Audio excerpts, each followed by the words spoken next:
Hey guys, I wanted to do a quick video on navigating the updates to Meta's ad platform, specifically the Meta Advantage Audience and Advantage Creative Plus program that they're launching. They're trying to inject too much AI into everything, and we saw some disastrous results in May from it.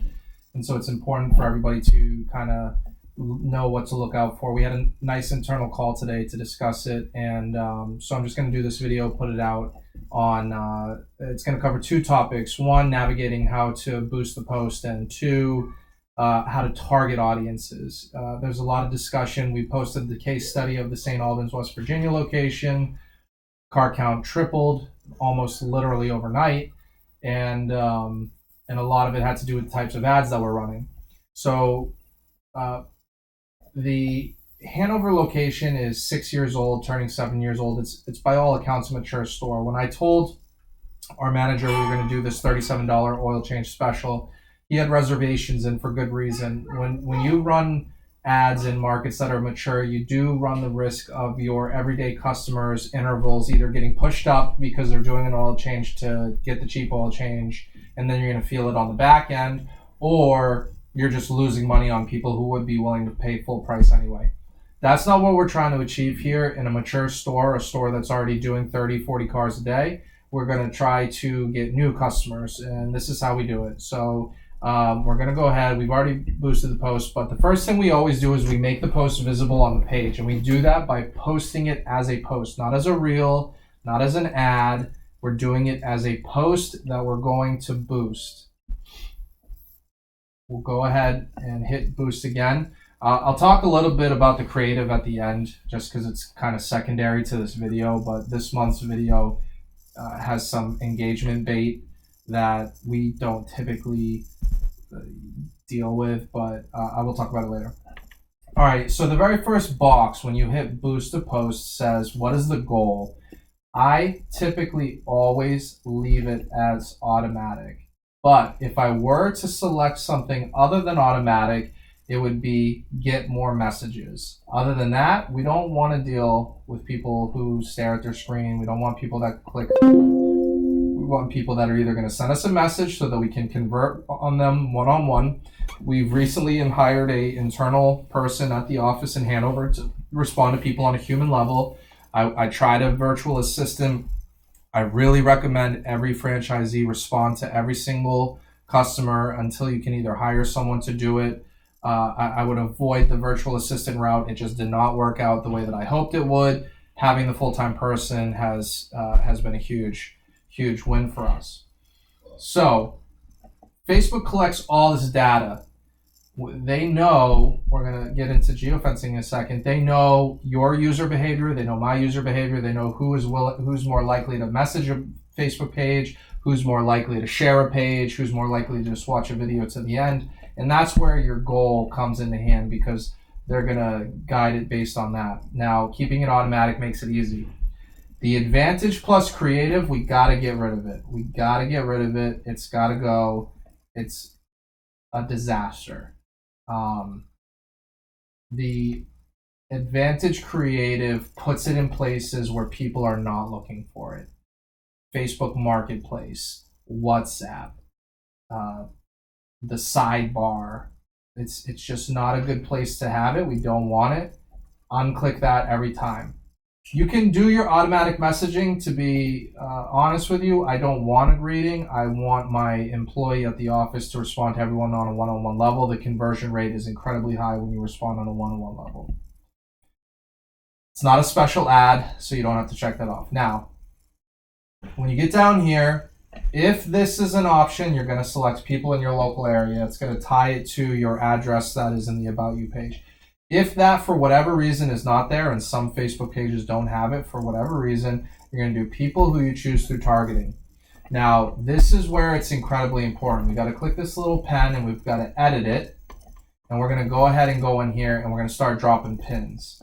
So our core market in a saturated store is the Hanover market. But I know that people in Spring Grove do commerce in Hanover. I know people in Gettysburg do commerce in Hanover. So we're going to drop a pin right here. We're going to exit out of the Hanover one, and we're going to go ahead and draw this down to 5 miles, maybe even 4. We're going to go over here. We're going to drop this pin to the east of Gettysburg, and we're going to go ahead and drop that down to 4 miles. And then we're going to drop our last pin. This area is called New Oxford. All these people in New Oxford and Abbottstown do their commerce in Hanover, so we're going to drop that pin, and we're going to geofence. Now, geofencing is the use of people's phone data to know that they do commerce in that area. And what do I mean by that? All these little circles, if a cell phone has not pinged a tower, has not pinged an app, all of your apps are interconnected. Facebook collects all that data and knows, oh, this person received a phone call at this line of longitude and latitude, right? So our core market is going to not see this ad. They can see it if they go to the page, and if they seek it out, more power to them. They did that organically, that's fine. But the money that we spend, the money that we put behind this ad to present it on people's feeds is only going to show to people whose cell phones are pinging within these geofence. Now, the fringe cases of someone driving through, Route 198 and 15 and 30, etc. Like, there's people who are just on their phone while they're going through town and they might not live there. Facebook does a fantastic job of not putting it in front of them. You might get 1, you might get 2, you're probably going to get 0. Facebook, dollar for dollar, is the best ad spend you can possibly do to get new customers. We just went through this horrible breakup with Hawkeye. I never wanted to do it in the first place. I knew it was a disaster. I fought against it. It was one of the first things Michael and David wanted to do when they came in. I wanted, in the spirit of being a good partner, decided let's go ahead and see it. The corporate stores never used it. We didn't think it was going to work, my personal belief. And so the best I could do was say it's not mandated. They wanted to mandate it. I was able to avoid it being mandated, but to the at the end of the day, it was a disaster, and we don't want it. We're getting away from it. If you just follow corporate's marketing strategy, you will increase your car count, and at the end of the day, that's all that anyone should care about. Please go view the St. Albans, West Virginia case study video.